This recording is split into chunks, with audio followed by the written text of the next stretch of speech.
Welcome back to World Crisis Radio. Webster, Tarpley here in Washington, D.C. Just to follow up on this discussion with Phil Berg, the blackmail issue always absolutely critical with Obama.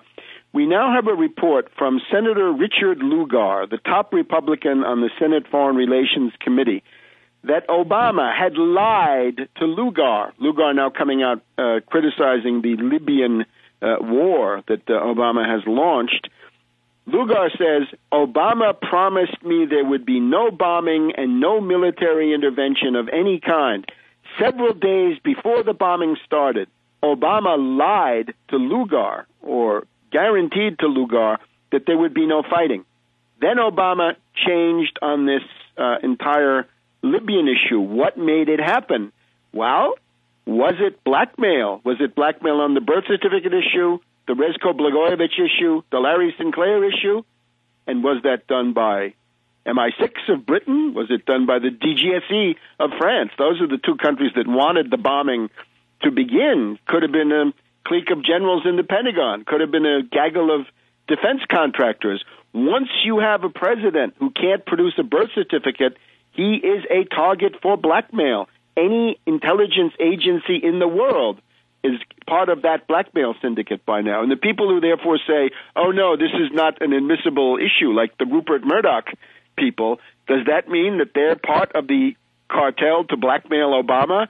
We don't want to find this stuff out. We want this to be clarified. So there's a left-wing issue here. This is not just for reactionaries, as the controlled Wall Street media tried to suggest, because the reason the Wall Street media want to defend Obama is that they're getting what they want. They're blackmailing him, and he's giving them tax cuts for the rich, new wars, union busting, and you name it. They want to keep him in place for more years.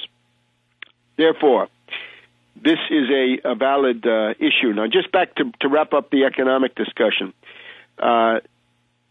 Portugal has now capitulated, and they're asking for a bailout.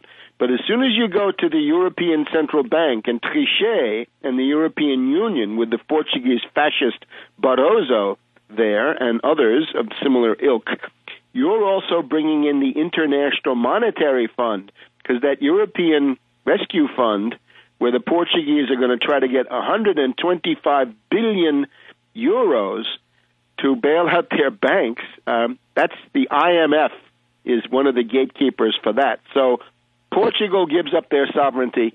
They go under IMF dictatorship. Portugal, of course, the oldest ally of Britain. And whenever you look at these Portuguese banks, you really wonder how much of this is a bailout for the City of London. And that's the case with all of these, be it in Portugal, in Ireland, in Greece, or Spain. The bailing out of those banks is actually a bailout of Frankfurt and of London. And we've got all of these narrow-minded nationalists, these people who are blinded by prejudice and propaganda. They think that Germany and Britain are being taxed and looted for the benefit of the Greeks or the Portuguese or the Irish. This is absolutely absurd. This money is never seen by any of those countries. It goes straight to the City of London, straight to the banks in Frankfurt or Paris. It is a bailout of banks. And therefore, the choice is clear. You can have the following option. Either you pick the survival of Europe, and in order to do that, you've got to destroy derivatives. You've got to shut down the zombie banks. You've got to cancel, abrogate, shred, delete the existing mass of derivatives. Or you can choose national suicide. If you keep the derivatives, you won't have Europe, and you won't have a nation state either. Because once that process of anarchy and dissolution begins, it won't stop in Brussels. It will come home to you in London, in Berlin, in Paris, and in Rome. You will get the descent of Europe into chaos. Normally, I would say tribalism, warlords, criminal syndicates, and gangster regimes, and that's pretty much what it's going to be. So the urgency, therefore, is wipe out derivatives, fight speculation, fight zombie bankers, fight hedge fund hyenas.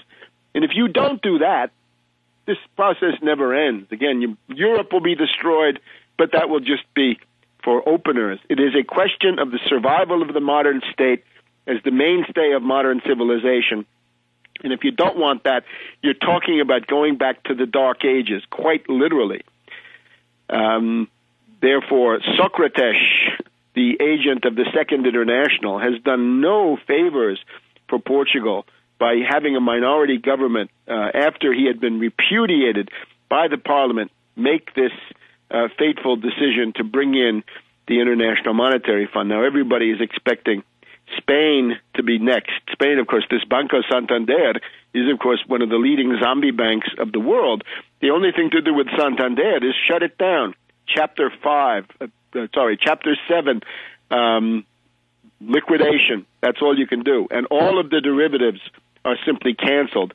That, of course, will have terrible consequences for the city of London, Paris, and Frankfurt, as well as Wall Street and so forth. But that's the way it is. You can choose between the survival of civilization on the one hand, or all public policy is aimed at propping up derivatives. In the case of Ireland, we are told that the maintenance, the bailout of the nationalized derivatives banks of Ireland is greater than the gross domestic product. And you wonder, where could such losses come from? How can you lose that much money? It's an interesting technical problem. Well, the way you can do it is with derivatives. Because when you buy a stock, you can lose 100% of what you put into it if you just buy it. But with derivatives, you can lose 50, 100, 500, 1,000 times what you put in. And it's the genius of derivatives that is now bankrupting all of these nations. So that's the lowdown on economics. We'll be looking for Spain. Oil prices just reached a post-2008 high, thanks to the speculators at Goldman Sachs and Morgan Stanley. This is not to do with supply and demand. This is pure speculation. Corn stocks are now at a 15-year low, thanks also to the green lunatics of the ethanol movement. And the speculators, of course, are at work in that framework. We're going to hopefully have Dan Abramson back next week to tell us more about the $3.7 quadrillion of derivatives, and we want Jerry Brown to take another look at this, and Cuomo in New York. Cuomo, stop giving that money back to Wall Street. Save the cops, save the firemen, save the sanitation men and the teachers and the state employees. Make the zombie bankers bite the bullet, and the hedge fund hyenas collect that money and keep it for the people of the state of New York. The European Central Bank raising its rates.